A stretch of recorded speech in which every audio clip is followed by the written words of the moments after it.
What is up, everybody? I am Get Flanked. Welcome to the guide for the What We Left Behind quest in Ark Raiders. I'm going to be showing you all three locations that you need to go to. Two of them are kind of tricky, so I'll make sure that I show walking up to them so you can get a really good sense of exactly where they are. I'll also show them where they are on the map.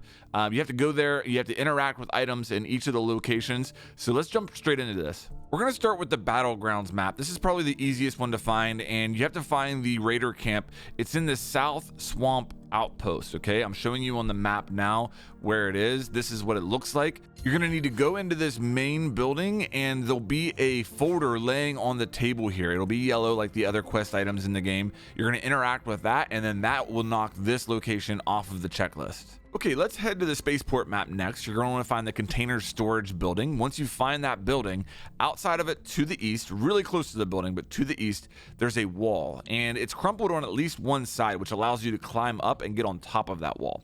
Once you're on top, if you head down that wall, you'll see the Raider camp about halfway down that's attached to the wall at the top. You can access it from there. Once you walk inside the Raider camp, there'll be that yellow task item that you interact with, and that'll take care of Spaceport. Last but not least, we're headed to Buried City, and this is the one that took me the longest to figure out. Okay, you have to head to the parking garage, and there's a Raider camp underneath of the parking garage.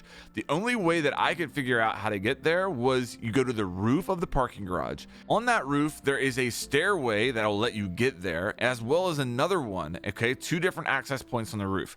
The one that has a breachable door and a zip line is the one that'll take you down to the Raider camp underneath of the parking garage. So get to the roof, find the access point with the zip line, go all the way down, and then walk into the Raider camp. Once you get into the Raider camp, there's not a quest item down there. You have to interact with two different containers down there. You have to search two different containers, and that'll complete the quest for you. Of note, there is some good loot down here. There's a gun case, some other stuff, so make sure you take your time and loot this area thoroughly. Also, come back if you're in the neck of the woods in the future. Okay, that's going to do it for the What We Left Behind quest. I really appreciate all the love on the videos, the guides, having a ton of fun making these videos right now. If you enjoyed this, if you found it helpful, please make sure that you like and subscribe, and I'll see you on the next one.